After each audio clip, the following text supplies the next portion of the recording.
If you want to uninstall an app on OPPO Find X9, what you can do is, for example, we can press and hold our finger on the app on the home screen, and then we have the uninstall option. So if you tap over here, then you can confirm that you want to uninstall the selected app. You can also go to the app drawer, press and hold your finger on the app that you wish to uninstall, and you should be able to find the uninstall option in here as well.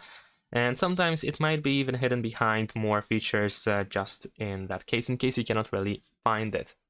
You can also tap on these three dots in the upper right corner in order to find the select option.